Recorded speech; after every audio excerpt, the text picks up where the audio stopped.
The morning started like any other Saturday in our small house in Sacramento.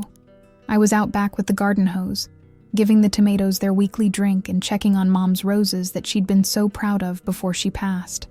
The neighborhood was quiet except for Mrs. Chen next door running her washing machine and the distant sound of kids playing basketball at the park down the street.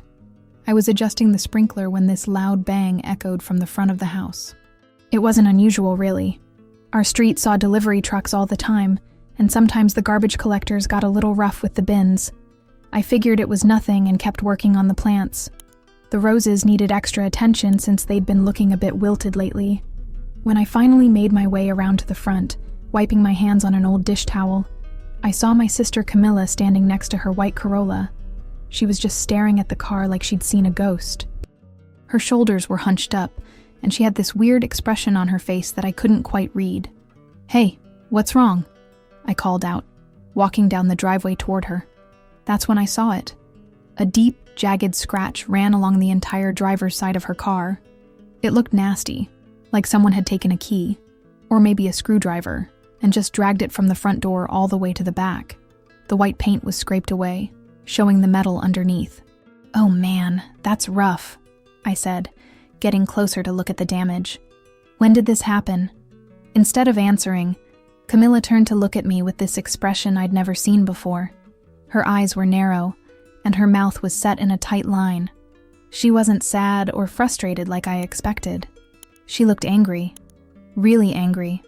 "Why did you do this?" she asked, her voice flat and cold. I laughed because I thought she was joking. Camilla and I had our moments, sure, but we'd never done anything like this to each other. We were both adults living in the same house, trying to save money and help each other out. This kind of thing was way beyond anything we'd ever fought about. "Come on, seriously, what happened?" I asked again, figuring she'd snap out of whatever weird mood she was in. But she didn't. She kept staring at me with those cold eyes, and I realized she wasn't kidding around. She actually thought I had done this to her car.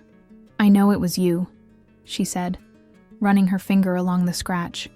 "You've been acting weird all week, and last night you were clearly upset about something.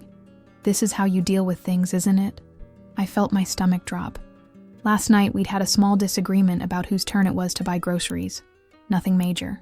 We'd both been tired from work, and I'd mentioned that she'd been eating all the good snacks without replacing them. It was such a stupid, normal sibling thing that I'd completely forgotten about it by morning. "Camilla, I didn't touch your car," I said, trying to keep my voice steady. "I've been in the backyard this whole time. I don't even know when this happened." She shook her head and crossed her arms. "You're lying. You think I'm stupid? You think I don't know how you get when you're mad?" This was getting ridiculous. I'd known Camilla my entire life. We'd shared rooms, fought over the TV remote, borrowed each other's clothes, and helped each other through breakups and job losses. But the person standing in front of me felt like a stranger. "Look, I get that you're upset about the car," I said, trying to sound reasonable. "But I didn't do this. Maybe it was kids, or maybe someone hid it in a parking lot and didn't leave a note. These things happen." "Stop lying to me," she snapped, louder this time. "I know you did this. You've always been jealous of me having my own car, and now you're taking it out on me because you're too broke to get your own." That hit me like a slap. I'd been saving up for a car, and yeah, sometimes I borrowed hers when I needed to go somewhere important. But jealous? That was crazy. I'd been nothing but supportive when she finally saved enough to buy the Corolla 2 years ago. "I can't believe you're saying this," I said, backing away from her. "You know that's not true." But she was already pulling out her phone, scrolling through her contacts with shaking fingers. The look on her face was determined now, like she'd made up her mind about something. "If you won't admit it, then I'll have to handle this another way," she said, not looking at me. I watched her dial a number, and my heart started racing when I heard her say, "Hello, police. I need to report vandalism to my car. Yes, I know who did it." 20 minutes later, I was washing dishes in the kitchen when I heard the car doors slam outside. Through the window, I watched a Sacramento Police Department cruiser pull up to the curb. My hands were still soapy when I saw 2 officers get out, and my sister walked right up to them like she'd been waiting. I couldn't believe this was really happening. Camilla had actually called the cops on me, on her own brother. over a scratch on her car that I hadn't even touched. I dried my hands on the dish towel and walked slowly to the front door. Part of me wanted to stay inside and pretend this wasn't happening, but I knew that would only make things worse. Through the screen door, I could see Camilla talking to the officers, pointing at her car and then gesturing toward the house. Officer Martinez was young, maybe in his early 30s, with kind eyes but a serious expression. The other officer, Johnson, according to his name tag, was older and looked like he'd seen this kind of family drama before. They both listened carefully as Camilla explained what she thought had happened. "My brother did this," she was saying, tears starting to form in her eyes. "He's been angry with me all week, and last night we had a fight. He has a temper, and this is exactly the kind of thing he'd do to get back at me. I felt like I was watching a movie about someone else's life. This couldn't be my sister talking about me like I was some kind of criminal. We'd grown up together, shared everything, and now she was painting me as this vengeful person who'd destroy her property over a stupid argument about groceries." Officer Martinez looked up and saw me standing in the doorway. "Are you the brother she's talking about?" I nodded and stepped outside, trying to look calm, even though my heart was pounding. "Yes, sir. I'm Jake. Can you tell us where you were this morning?" Officer Johnson asked, pulling out a small notebook. "I was in the backyard, watering the plants," I said. "I've been out there for about an hour, maybe more. I heard a loud noise earlier, but I thought it was just a delivery truck or something." Camilla shook her head. "He's lying.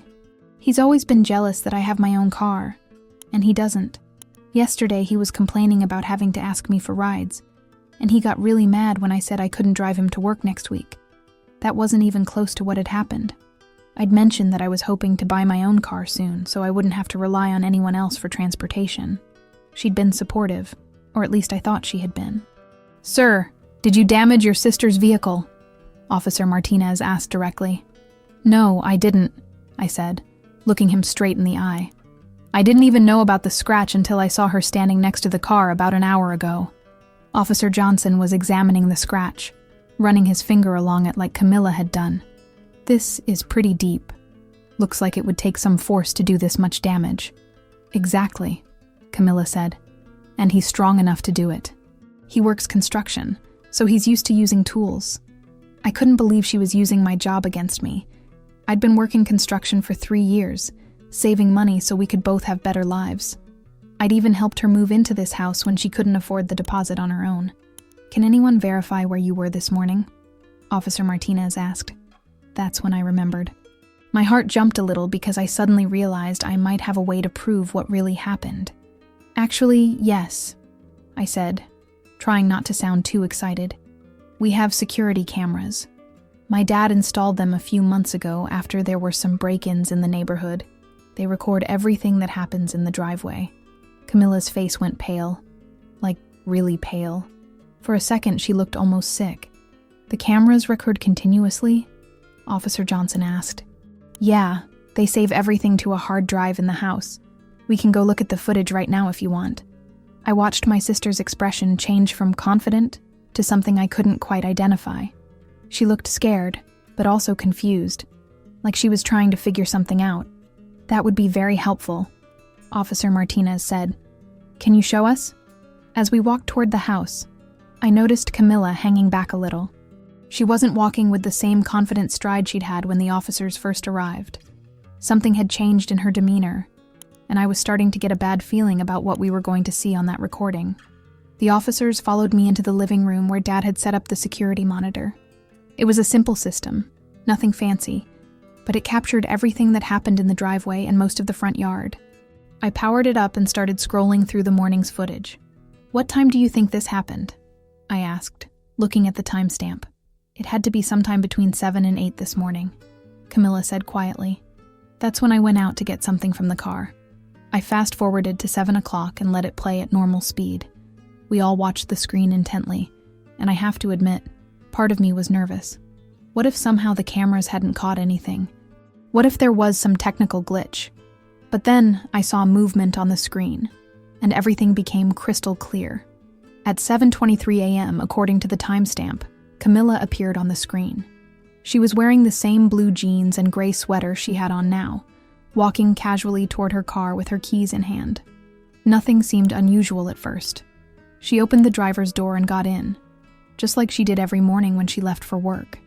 The four of us watched in silence as she started the car and began backing out of the driveway. Everything looked normal until she got about halfway out. That's when it happened. The gate was open, like it always was during the day, but there was this metal latch that stuck out from the gatepost. Dad had been meaning to fix it for months, but it was one of those things that kept getting pushed to the bottom of the to-do list. On the video, you could see exactly what happened. Camilla was backing out a little too fast, probably because she was running late for work, and she misjudged the angle. The car scraped against that metal latch with a grinding sound that even came through clearly on the recording. The scratch happened in real time, a slow, horrible scraping as she continued backing up before realizing what was happening. "Oh no," she said softly, watching herself on the screen. But that wasn't the worst part. The worst part was what happened next. On the video, we watched as Camilla got out of the car and walked around to inspect the damage. She stood there for a long moment, running her hands through her hair, clearly upset about what had just happened. Then she looked around the neighborhood, probably checking to see if anyone had witnessed her mistake. After about 2 minutes, she got back in the car and drove away, leaving for work like nothing had happened. The timestamp showed 7:31 a.m. Officer Martinez looked at his notebook, then back at the screen.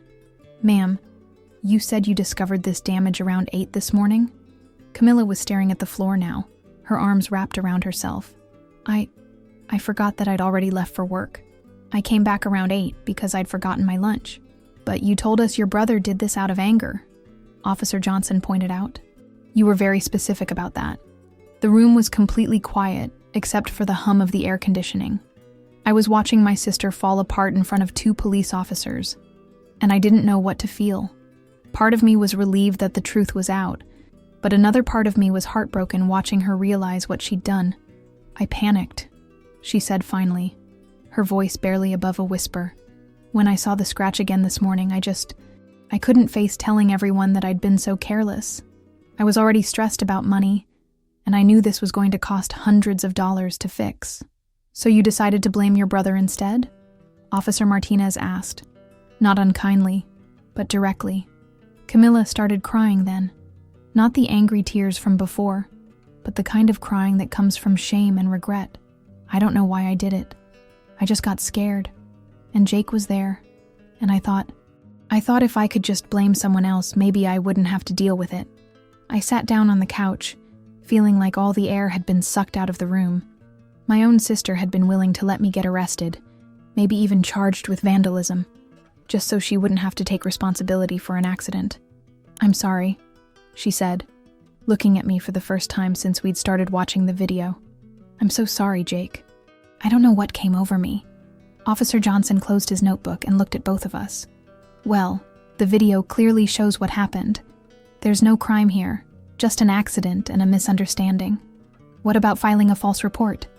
Officer Martinez asked his partner. "Given the circumstances, and the fact that she's admitting what happened, I think we can call this resolved," Officer Johnson replied.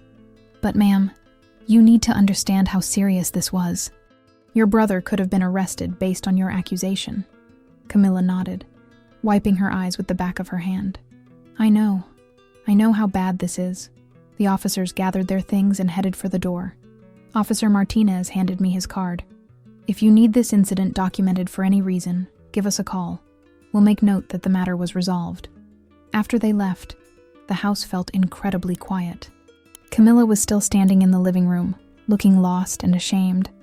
I was sitting on the couch, staring at the security monitor that was still showing the paused image of her car in the driveway.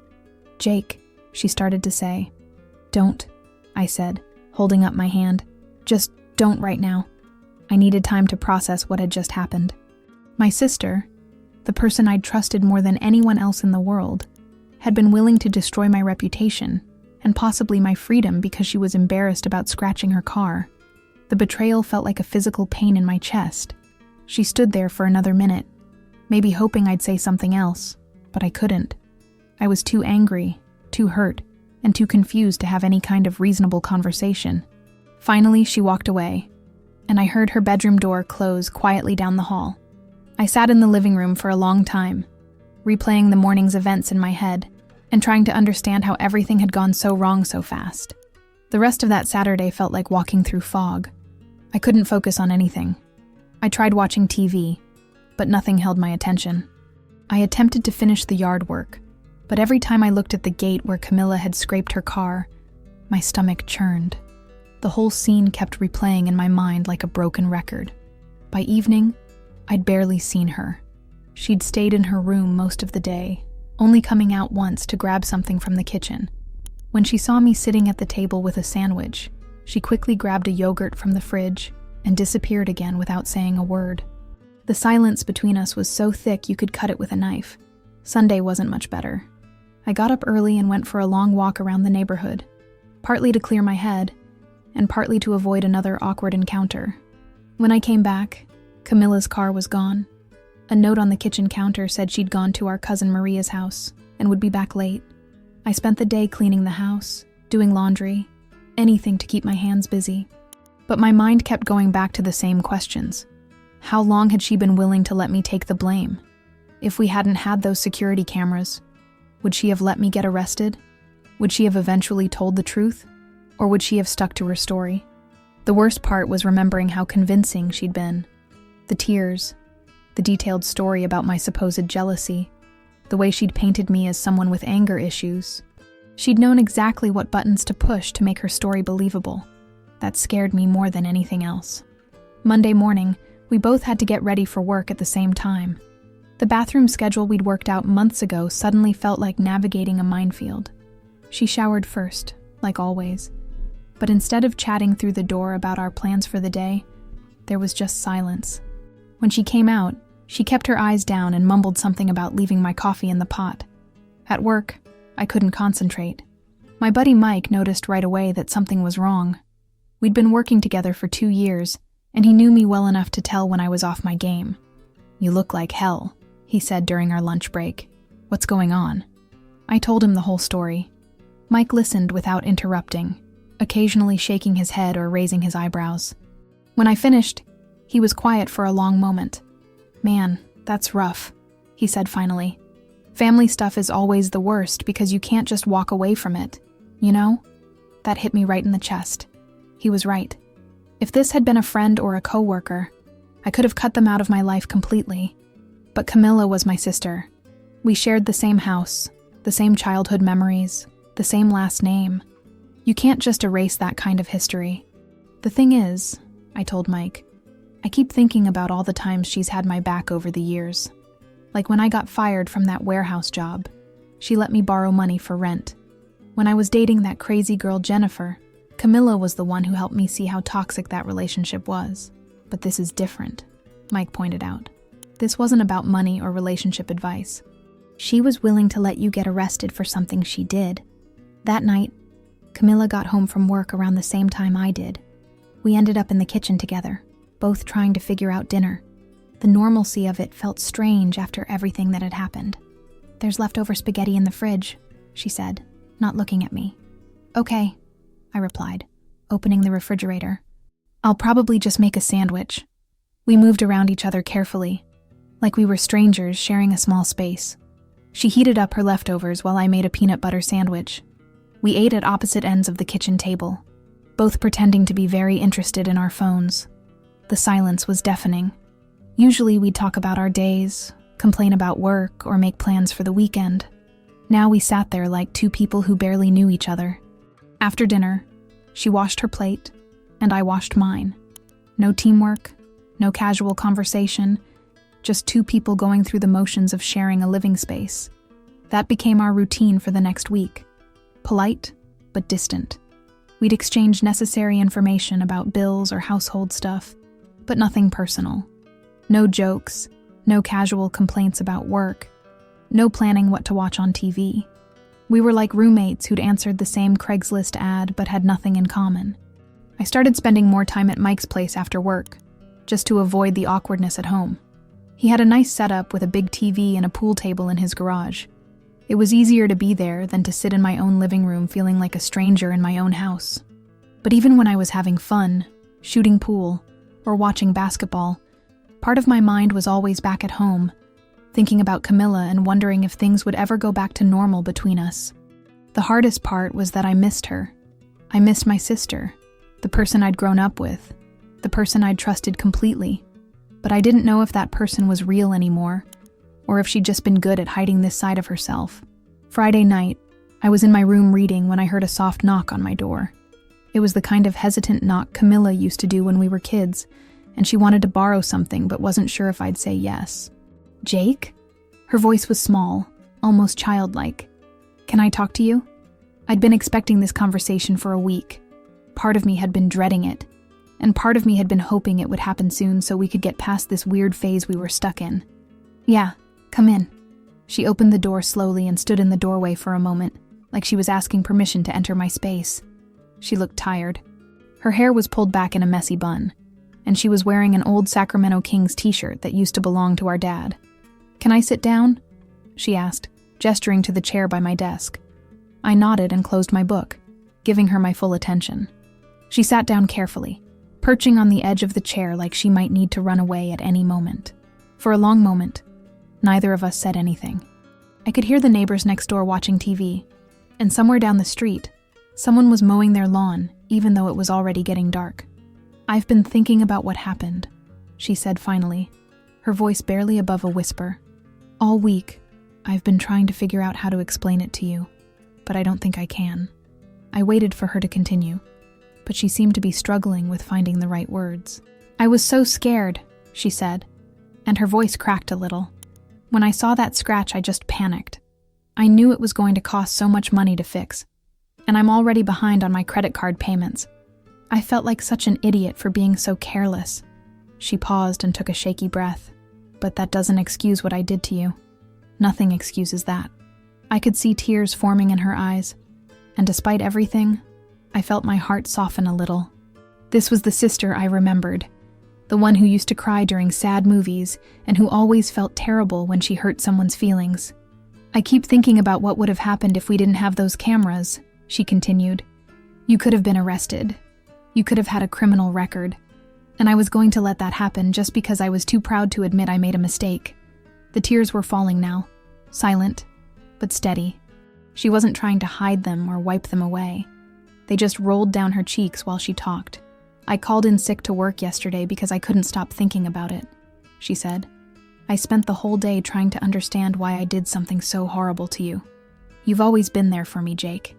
When Mom died, when I couldn't find a job after college, when I was too broke to buy groceries. You never asked for anything in return. I wanted to say something, but I didn't know what.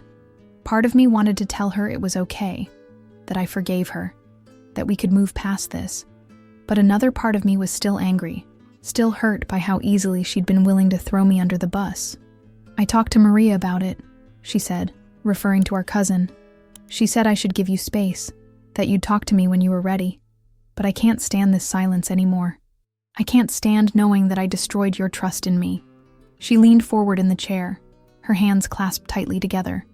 "I'm not asking you to forgive me right away. I know I don't deserve that. But I need you to know that I'm sorry.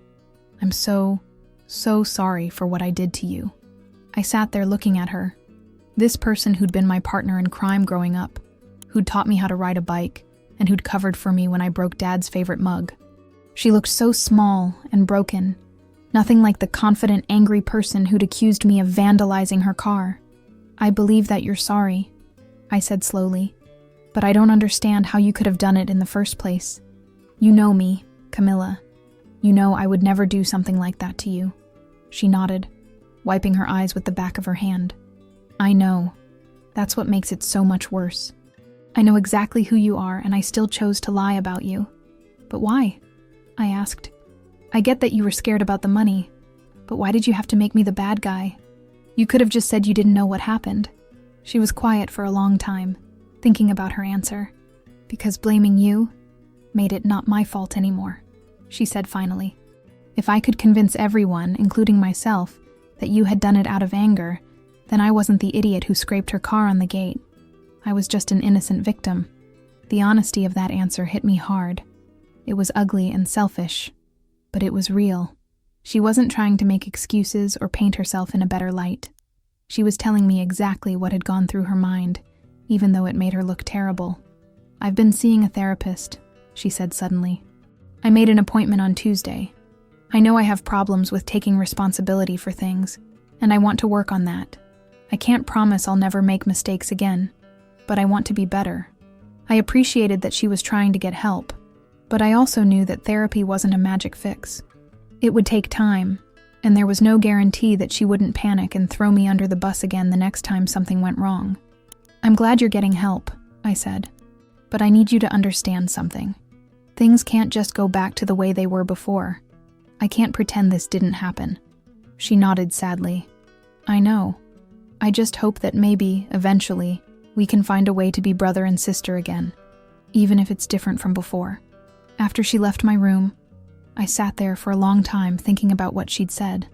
Her apology had seemed genuine, and I could tell she was really struggling with what she'd done. But I also knew that trust, once broken, doesn't just heal because someone says they're sorry. 3 months later, things between Camilla and me had settled into a new normal. We weren't the same siblings we'd been before, but we weren't strangers either. We'd found a middle ground that worked for both of us, even if it sometimes felt a little sad. She'd kept going to therapy, and I could see small changes in how she handled things.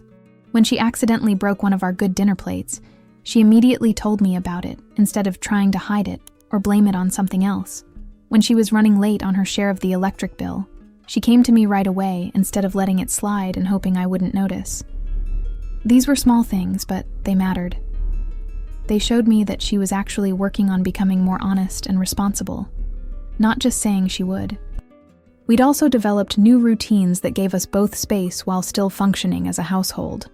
Sunday mornings became our time to handle practical stuff like dividing up chores, planning grocery shopping, and dealing with any house maintenance issues. It was businesslike, but it worked. I'd started dating someone new, a woman named Lisa who worked at the coffee shop near my job site. When I told her about what had happened with Camilla, she was shocked, but also understanding. She'd had her own family drama and knew how complicated sibling relationships could be. "The important thing is that you're not letting it eat you alive," she said one evening as we were walking around the neighborhood. "Some people would either completely cut off their sister or pretend it never happened. You're finding a way to move forward without doing either of those things." Lisa was right. I wasn't pretending everything was fine, but I also wasn't holding on to the anger every day. I'd learned to live with the new reality of who Camilla was, and more importantly, who she wasn't.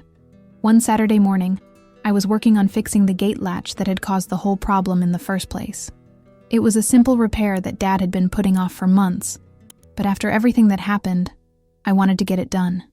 Camilla came outside while I was working. She stood there for a moment, watching me adjust the metal piece that had scratched her car. "Need any help?"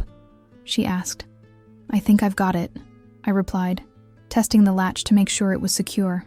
She nodded and started to walk away, then stopped. "Jake, I know this is weird timing, but I wanted to tell you something." I looked up from my work, waiting. "I got a promotion at work," she said. "It comes with a pretty decent raise, and I'm going to be able to pay off my credit card debt in a few months." "That's great," I said, and I meant it. "You've been working really hard.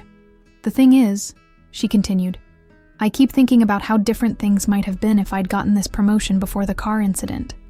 If I hadn't been so stressed about money, maybe I wouldn't have panicked the way I did." I set down my tools and really looked at her. "Maybe, but there's no way to know that. And anyway, it doesn't change what happened." "I know," she said quietly. "I guess I just wish I could go back and handle things differently." "We all wish that sometimes," I said, "but we can't. We can only decide how to move forward." She smiled a little at that. It was the first real smile I'd seen from her in months. "You sound like my therapist." "Well, your therapist sounds pretty smart." After she went back inside, I finished working on the gate. As I was putting my tools away, I thought about how much had changed since that Saturday morning when everything fell apart. We'd both learned things about ourselves and each other that we probably didn't want to know. I'd learned that Camilla was capable of betraying me in ways I'd never imagined. But I'd also learned that she was capable of genuine remorse and real change. She'd learned that her actions had consequences that went far beyond whatever immediate problem she was trying to solve. The trust between us would never be the same. I'd always be a little cautious around her, always wondering if she might throw me under the bus again if she got scared enough. But I'd also learned that I was stronger than I'd thought, that I could handle betrayal without letting it destroy me. A few weeks later, I was cleaning out some old files on my computer when I came across the security footage from that morning. I'd saved it initially as evidence, but now I wasn't sure what to do with it. Part of me wanted to delete it, to get rid of this reminder of one of the worst days of our relationship. But instead, I kept it. Not because I wanted to hold it over Camilla's head, but because it was a reminder of something important. It reminded me that the truth always comes out eventually, and that sometimes the people closest to you are the ones who can hurt you the most. I also kept it because it reminded me that I'd handled the situation the right way. I'd stayed calm, I'd let the evidence speak for itself, and I'd found a way to move forward without cutting my sister out of my life completely. Living with Camilla now was like having a roommate who used to be a close friend. We were polite, we cooperated on practical matters, and we even shared the occasional laugh. But the easy intimacy we'd once had was gone, replaced by a careful respect for each other's boundaries. It wasn't the relationship I'd grown up expecting to have with my sister, but it was honest. And after everything we'd been through, honesty felt like the most important thing we could give each other.